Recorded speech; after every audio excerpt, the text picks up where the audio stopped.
മലയാളത്തിലെ സ്പോർട്സ് ജേർണലിസ്റ്റുകളിൽ മറ്റൊരാൾക്കും എത്തിപ്പിടിക്കാനാകാത്ത ഉയരങ്ങളിലെത്തിയ ഒരാളാണ് ഇന്ന് നമ്മളോടൊപ്പം അതിഥിയായിട്ടുള്ളത്. ദിലീപ് പ്രേമചന്ദ്രൻ. അദ്ദേഹം ക്രിക്കറ്റിൻ്റെ ബൈബിൾ എന്നറിയപ്പെടുന്ന വിസ്റ്റൺ മാഗസിൻ്റെ ഇന്ത്യയിലെ മേധാവിയായിരുന്നു. അതുപോലെ നമ്മളൊക്കെ റെഫർ ചെയ്യുന്ന ESPN ക്രിക്കിൻഫോയുടെ അസോസിയേറ്റ് എഡിറ്ററായിരുന്നു. മാത്രമല്ല ഇന്ത്യൻ ക്രിക്കറ്റിനോടൊപ്പം 10-20 വർഷം സഞ്ചരിച്ച വ്യക്തിയാണ് അദ്ദേഹം. ഇന്ത്യൻ ക്രിക്കറ്റിലെ ഇതിഹാസങ്ങളായ സച്ചിൻ ടെണ്ടുൽക്കർ, രാഹുൽ ദ്രാവിഡ്, വിരാട് കോഹ്ലി അടക്കമുള്ള ഒട്ടനേകം പ്രതിഭകളെ ഇൻ്റർവ്യൂ ചെയ്തിട്ടുണ്ട്. ഇനി ഫുട്ബോളിലേക്ക് വന്നാലും അദ്ദേഹം ഒരുപാട് അന്താരാഷ്ട്ര പ്രശസ്തിയുള്ള മാധ്യമങ്ങളിൽ തന്നെ എഴുതിയിട്ടുണ്ട്. അദ്ദേഹത്തിന് ലോകമെമ്പാടും വായനക്കാരുണ്ട്. മാത്രമല്ല നമ്മളൊക്കെ വളരെ ആഘോഷിക്കുന്ന ഇസ്തംബുൾ മിറക്കിൾ എന്ന് വിളിക്കപ്പെടുന്ന ലിവർപൂളിൻ്റെ കിരീടധാരണമടക്കമുള്ള പല ടൂർണമെൻറ്റുകളും നേരിട്ട് കണ്ടയാളാണ്. അപ്പോൾ ഇന്ന് അദ്ദേഹത്തോട് നമുക്ക് കുറച്ച് കാര്യങ്ങൾ, പ്രത്യേകിച്ചും ഫുട്ബോളിനെ കുറിച്ചും നമ്മളുടെ ഇന്നലെ സമാപിച്ച യൂറോ കപ്പിനെ കുറിച്ചുമൊക്കെ ചോദിക്കാമെന്നാണ് വിചാരിക്കുന്നത്. സ്വാഗതം. നമ്മൾ യൂറോ കപ്പിലേക്ക് വന്നാൽ, ഇപ്പോൾ ഇന്നലെ ഫൈനൽ കഴിഞ്ഞു, സ്പെയിൻ കപ്പെടുത്തു. അപ്പോൾ പൊതുവേ നമ്മുടെ ഒരു വിലയിരുത്തൽ എന്ന് പറയുന്നത് സ്പെയിൻ ഒരു അർഹിച്ച കിരീടം നേടി, അതുപോലെ തന്നെ ഇംഗ്ലണ്ട് എന്ന് പറയുന്നത് അത്ര ഡിസേർവിങ് അല്ലാതെയാണ് ഫൈനലെത്തിയത് എന്നൊക്കെ രീതിയിലാണ് പൊതുവേ നമ്മൾ കേരളത്തിൽ മാത്രമല്ല ലോകമെമ്പാടും മാധ്യമങ്ങൾ അങ്ങനെയൊക്കെ തന്നെയാണ് വിലയിരുത്തുന്നത്. അപ്പോൾ എന്താണ് അതിനോടുള്ളൊരു അഭിപ്രായം? അല്ല, അത് സ്പെയിൻ അർഹിച്ചിട്ടില്ല എന്ന് പറയുന്ന ആരെയും ഞാൻ കണ്ടിട്ടില്ല. അങ്ങനെ അതിപ്പോൾ ഏത് രാജ്യത്തായാലും ഇംഗ്ലീഷുകാരോട് ചോദിച്ചാലും അവർ പറയും ജയിക്കേണ്ട ടീം തന്നെയാണ് ജയിച്ചതെന്ന്. ആദ്യത്തെ കളി തൊട്ട്, ക്രൊയേഷ്യ ആയിട്ടുള്ള ആദ്യത്തെ കളി തൊട്ട് സ്പെയിൻ തന്നെയായിരുന്നു ഏറ്റവും നല്ല ടീം എന്ന് നമുക്ക് പിന്നീട് ഞാൻ കണ്ട നല്ലൊരു ടീം ജർമ്മനി ആയിരുന്നു. അവർ പക്ഷേ ക്വാർട്ടർ ഫൈനലിൽ ഏറ്റുമുട്ടേണ്ടി വന്നു. ഇംഗ്ലണ്ടിൻ്റെ കാര്യം പറഞ്ഞാൽ ആദ്യം തൊട്ടേ അവർക്ക് ആ സ്ക്വാഡ് നോക്കിക്കഴിഞ്ഞാൽ ശരിക്കും ഇത് യൂറോ ജയിക്കാൻ സാധ്യതയുള്ളൊരു ടീമായിരുന്നു. പക്ഷെ ഒരിക്കലും ആ കളിക്കാരുടെ മികവ് അനുസരിച്ചിട്ട് ടീമിന് കളിക്കാൻ പറ്റിയിട്ടില്ല.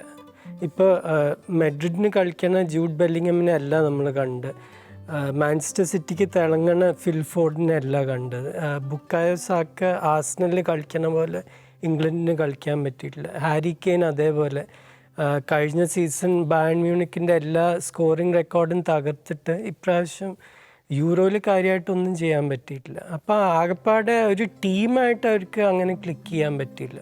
നമ്മൾ ഈ കോച്ച് ഗാരത്ത് സൗത്ത്ഗേറ്റിലേക്ക് വന്നു കഴിഞ്ഞാൽ ഇപ്പോൾ നമ്മളെല്ലാവരും അദ്ദേഹത്തെ വിമർശിക്കുന്നു, ഇത്രയും നല്ലൊരു ടീം ഉണ്ടായിട്ടും അദ്ദേഹത്തിന് കിരീടം നേടാനായില്ല എന്ന് പറഞ്ഞാൽ. അതേസമയം തന്നെ അദ്ദേഹം വന്നതിന് ശേഷമുള്ളൊരു ഇംഗ്ലണ്ടിൻ്റെ റെക്കോർഡ് നോക്കിയാൽ ഇപ്പോൾ രണ്ടാമത്തെ യൂറോ ഫൈനലാണ് കളിച്ചത്, വേൾഡ് കപ്പ് സെമി കളിച്ചു. അതിന് മുമ്പുള്ള ഇപ്പോൾ പല വലിയ കോച്ചുമാരൊക്കെ വന്നിട്ടുണ്ട്. ഇപ്പോൾ ഫാബിയോ കാപ്പല്ലോ അല്ലെങ്കിൽ സെൻ ഗെറാൻ എറിക്സൺ പോലെയുള്ള പല കോച്ചുമാർക്കും സാധിക്കാത്തത് മറുവശത്ത് സൗത്ത്ഗേറ്റ് സാധിക്കുന്നുമുണ്ട്. അപ്പോൾ എങ്ങനെയാണ് നമ്മൾ സൗത്ത്ഗേറ്റ് എന്നൊരു കോച്ചിനെ എങ്ങനെ വിലയിരുത്തും? സൗത്ത്ഗേറ്റിനെ വിമർശിക്കുന്നതിന് കാരണം എന്താ വെച്ചാൽ ഈ ഒരു ഗ്രൂപ്പ് കളിക്കാരെ വെച്ചിട്ട് ഇതിൽ നന്നായി കളിക്കാൻ പറ്റണം എന്നുള്ള അതൊരു ആശയാണ്, കളി കാണുന്നവരൊരു ആശ. പിന്നെ മറ്റേ കോച്ചുമാരായിട്ട് ഇപ്പോൾ കമ്പയർ ചെയ്യുമ്പോൾ ഇപ്പോൾ കപ്പല്ലോ എറിക്സൺ അവരൊക്കെ ആയിട്ട് വെച്ച് നോക്കുമ്പോൾ എറിക്സൺ 2002 തോൽക്കുന്നത് റൊണാൾഡീനോൻ്റെ ഒരു ഫ്ലൂക്ക് ഗോൾ എന്ന് തന്നെ പറയാൻ പറ്റുള്ളൂ. അത് 50 പ്രാവശ്യം ഷോട്ട് അടിച്ചാൽ 49 പ്രാവശ്യം അത് പുറത്ത് പോവുകയുള്ളൂ. അതേപോലെ 2006 ഷൂട്ട് ഔട്ടിലാണ് തോൽക്കുന്നത്. ഇതൊക്കെ ഭാഗ്യത്തിൻ്റെ ഒരു ഇതാണ്. സൗത്ത്ഗേറ്റിൻ്റെ കാര്യം പറഞ്ഞു കഴിഞ്ഞാൽ നല്ല ടീമുകളെ ഒന്നും സൗത്ത്ഗേറ്റിന് തോൽപ്പിക്കാൻ പറ്റിയിട്ടില്ല. ഇപ്പോൾ 2018 ക്രൊയേഷ്യയോട് സെമി ഫൈനലിൽ തോൽക്കുന്നു, തേർഡ് പ്ലേസിന് ബെൽജിയമിനോട് തോൽക്കുന്നു, 22 ഫ്രാൻസിനോട് തോൽക്കുന്നു. എപ്പോൾ ഇംഗ്ലണ്ട് ഒരു നല്ല ടീമിനെ നേരിടുന്നു അപ്പോൾ ആകെ അവരൊരു നല്ല ടീമിനെ തോൽപ്പിക്കേണ്ടത് കണ്ടിട്ടുള്ളത് ഈ സെമി ഫൈനലിൽ നെതർലൻഡ്സിനാണ്. അതും നെതർലൻഡ്സിൻ്റെ 2 ഏറ്റവും പ്രധാനപ്പെട്ട മിഡ്ഫീൽഡേഴ്സ് ഇല്ലാത്തൊരു ടീം. അതാണ് ഒരു പ്രശ്നം. സ്പെയിനിലേക്ക് വന്നാൽ സ്പെയിൻ്റെ കോച്ച് ഇപ്പോൾ ലാഫുവൻ്റെ, അദ്ദേഹത്തെക്കുറിച്ച് ഇപ്പോൾ നമ്മൾ നേരെ സൗത്ത്ഗേറ്റിന് വിപരീതമാണ് പറയുന്നത്. കാരണം ഇപ്പോൾ ഈ ടൂർണമെൻറ്റിൽ തന്നെ ക്രൊയേഷ്യ, ഇറ്റലി, ജർമ്മനി, ഫ്രാൻസ് അടക്കമുള്ള വലിയ ടീമുകളൊക്കെ തന്നെ തോൽപ്പിച്ചു. എന്നാൽ അത്ര ഇപ്പോൾ ഇംഗ്ലണ്ടിനോടൊക്കെ വെച്ച് നോക്കുമ്പോൾ പ്രതിഭകളുടെ കാര്യത്തിൽ സ്പെയിൻ അല്ല എന്നല്ല പറയുന്നത്, അത്രക്കും സ്റ്റാറുകൾ അതിലില്ല. അപ്പോൾ ആ കോച്ച് ആ ടീമിൽ പ്രത്യേകിച്ച് ഒരു എൻട്രിക്ക് മുമ്പുണ്ടായിരുന്നൊരു കളിശൈലി അടിമുടി മാറ്റിയിട്ടാണ് ലാഫുവൻ്റെ വരുന്നത്. അപ്പോൾ സ്പാനിഷ് ടീമിൽ അദ്ദേഹം സൃഷ്ടിച്ചൊരു സ്വാധീനം എന്താണ് പുതിയ കോച്ച് ലാഫുവൻ്റെ വന്നതിന് ശേഷം? അത് തീർച്ചയായിട്ടും അവർ കളിക്കുന്ന ശൈലിയിൽ വലിയൊരു വ്യത്യാസമുണ്ട്. ഇപ്പോൾ പണ്ടത്തെ സ്പെയിൻ, ഇപ്പോൾ 2008 2012 യൂറോ ജയിച്ച സ്പെയിൻ നോക്കിക്കഴിഞ്ഞാൽ ഒരുവിധം എല്ലാ മാച്ചിലും 60-70% ആയിരിക്കും അവർക്ക് ബോൾ പൊസിഷൻ ഉണ്ടാവുക.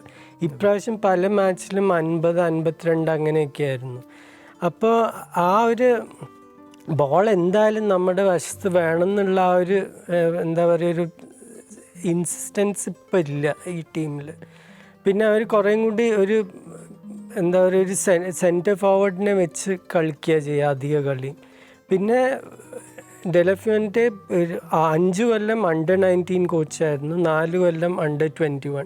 അപ്പോൾ ഒരുവിധം ഈ സ്ക്വാഡിലുള്ള എല്ലാ കളിക്കാരും ആ പാതയിൽ കൂടി വന്നിട്ടുള്ളത് അദ്ദേഹത്തിൻ്റെ കോച്ചിങ് കൂടി സീനിയർ ടീമിലെത്തിയതാണ്. അപ്പോൾ ആ കളിക്കാരിൽ പൂർണ്ണ വിശ്വാസമുണ്ട്. ഇപ്പോൾ ഇംഗ്ലണ്ടിൻ്റെയൊക്കെ കാര്യം എടുത്ത് നോക്കിക്കഴിഞ്ഞാൽ കോൾ പാമർ ഒരു കളിയും സ്റ്റാർട്ട് ചെയ്തില്ല, എല്ലാം സബ്സ്റ്റിറ്റ്യൂട്ടായിട്ട് ഇറങ്ങിയിട്ടേ ഉള്ളൂ. ഫ്രാൻസിൻ്റെ ആണെങ്കിൽ വാറൻ സയർ എമറി ഒരു കളിയും കളിച്ചില്ല, ബ്രാഡ്ലി ബാർക്കുള്ള സബ്സ്റ്റിറ്റ്യൂട്ടായിട്ട് ഒരു കളിയിലായിട്ട് ഇറങ്ങിയുള്ളൂ. സ്പെയിൻ നേരെ തിരിച്ച് ആദ്യം തൊട്ടേ ലമീൻ യമാലും വില്യംസും, ഒരാൾ 16 വയസ്സ് ഒരാൾ 20, കളി തുടങ്ങുന്ന സമയത്ത് ഇവരിൽ പൂർണ്ണ വിശ്വാസം ഉണ്ടായിരുന്നു കോച്ചിന്. അത് അവർ കളിക്കാരത് തിരിച്ച് കൊടുത്തിട്ടുമുണ്ട്, ഗോളായിട്ടും അസിസ്റ്റായിട്ടും. നമ്മൾ ഈ സ്പാനിഷ് ഫുട്ബോൾ എന്ന് പറയുന്നത് നമ്മളെല്ലാ കാലത്തും ഒരു റയൽ മാഡ്രിഡ്, ഒരു ബാഴ്സലോണ. ഇപ്പോൾ മുമ്പുള്ള കോച്ച് ഇപ്പോൾ എൻട്രിക്ക എന്ന സമയത്തൊക്കെ അതൊരു വിവാദമാവുകയും ചെയ്യുന്നു. അദ്ദേഹം ബാഴ്സലോണയുടെ താരങ്ങൾ അധികം പരിഗണിക്കുന്നു എന്ന് പറയുന്നു. എന്നാൽ ഈ കോച്ച് വന്നതിന് ശേഷം സത്യത്തിൽ അങ്ങനെ ഒരു ബാഴ്സ റയൽ, അതിനപ്പുറത്തേക്ക് തന്നെ ഒരു സ്പാനിഷ് ഒരു നാഷണലിസം അല്ലെങ്കിൽ എല്ലാവരെയും ഒരുമിച്ച് കൊണ്ടുപോകാൻ അദ്ദേഹം കളിച്ച് 2 ടൈറ്റിൽ നേടിയത് അത്ലറ്റിക് ബിൽബാവിന് വേണ്ടിയിട്ട് 1980-കളിൽ. അപ്പോൾ ആ സമയത്ത് ബാസ്ക് ഫുട്ബോൾ ഭയങ്കര ശക്തമായിരുന്ന സമയം. റിയൽ സോസിഡാഡ് 2 ടൈറ്റിൽ നേടി, അത് കഴിഞ്ഞ് അടുത്ത 2 സീസണിൽ ബിൽബാവ് നേടി. അപ്പോൾ ആ സമയത്ത് കളിച്ച് വന്ന ഒരു കളിക്കാരനാണ്. അപ്പോൾ തീർച്ചയായിട്ടും ബാഴ്സലോണയും റിയൽ മാഡ്രിഡിനും അപ്പുറം ഒരു ലോകം ഉണ്ടെന്ന് അറിയാം അദ്ദേഹത്തിന്. പിന്നെ ഈ ചെറുപ്പക്കാരുടെ കൂടെ കോച്ച് ചെയ്തപ്പോൾ ഇതിൽ പലരും ഇന്നലെ ഇറങ്ങിയ 4 സബ്സ്റ്റിറ്റ്യൂട്ടിൽ മിക്കൽ മെറീനോ, ഗോളടിച്ച ഒയാർസബാൽ, പിന്നെ സുബിമെൻഡി 3 പേരും റിയൽ സോസിഡാഡ് കളിക്കാരാണ്. അപ്പോൾ ആകെ നാച്ചോ മാത്രമേ റിയൽ മാഡ്രിഡിൻ്റെ ഉള്ളൂ. അപ്പോൾ തീർച്ചയായിട്ടും കുറേയും കൂടി ടീമുകളിൽ നിന്നുള്ള കളിക്കാരെ പരിഗണിച്ചിട്ടുണ്ട്, അത് കളിയിലും കാണിച്ചിട്ടുണ്ട്. നമ്മൾ അതുപോലെ തന്നെ ഒരു ഹെവി വെയിറ്റ് ടീമാണ് ഫ്രാൻസ് എന്ന് പറയുന്നത്. അപ്പോൾ ഫ്രാൻസിൻ്റെ കളി പൊതുവേ ഉള്ളൊരു അഭിപ്രായം പറയുന്നത് സൗത്ത് ഗേറ്റിന് പറയുന്നത് പോലെ വളരെ ബോറിങ് ഫുട്ബോൾ ആയിരുന്നു എന്നാണ്. അപ്പോൾ ദശാംസിനോട് തന്നെ വാർത്താ സമ്മേളനത്തിൽ ചോദിച്ചപ്പോൾ നിങ്ങൾക്ക് പറ്റില്ലെങ്കിൽ വേറെ കളി കണ്ടോളൂ എന്നുള്ള പറയുന്നത്. അപ്പോൾ എങ്ങനെയാണ് ദശാംസ് എന്ന് പറയുന്ന കോച്ച്? അതെനിക്ക് തീരെ മനസ്സിലായില്ല ഇപ്രാവശ്യത്തെ കളി. എന്ന് വെച്ചാൽ ലോകകപ്പിൽ നന്നായി കളിച്ചൊരു ടീം, 16 ഗോളൊക്കെ അടിച്ച ടീമാണ് ഫ്രാൻസ്. ഇപ്രാവശ്യം എത്ര 4? അതന്നെ പലതും സെൽഫ് ഗോളൊക്കെ. അതിൽ ഓപ്പൺ പ്ലേന്നാകെ 1 ഗോൾ അടിച്ചിട്ടുള്ള കൊളോമുവാനി സെമി ഫൈനലിൽ. അപ്പം ആ 16 ഗോൾ അടിച്ച ടീം എങ്ങനെ ഇതുവരെ എത്തി എന്നുള്ളത്, അതിന് ഒരു കാരണം അവരുടെ നമ്പർ 10 ഗ്രീസ്മൻ തീരെ ക്ലിക്ക് ചെയ്തില്ല. അതൊരു പ്രധാനപ്പെട്ട ഒരു കാരണമാണ്. എന്താ വെച്ചാൽ എംബാപ്പയൊക്കെ ശരിക്കും വൈറ്റ് പ്ലെയറാണ്, ഡെംബെലയും വൈറ്റ് പ്ലെയറാണ്. അവരെ കണക്ട് ചെയ്യാനൊരു നമ്പർ 10 വേണം, ആ ഒരു ഗ്യാപ്പിലേക്ക് വന്ന് കയറാനൊരു കളിക്കാരൻ. ആ ഗ്രീസ്മന് തിളങ്ങാൻ പറ്റാത്ത കാരണം തീർച്ചയായിട്ടും. പക്ഷെ അവർക്ക് വേറെ കളിക്കാരെ ട്രൈ ചെയ്യായിരുന്നു. ബെഞ്ചിൽ ഇത്രയും ഇംഗ്ലണ്ടിനും ഫ്രാൻസിനും ബാക്കി ഏത് ടീമിൻ്റെ നിന്നും ശക്തമായ സ്ക്വാഡായിരുന്നു.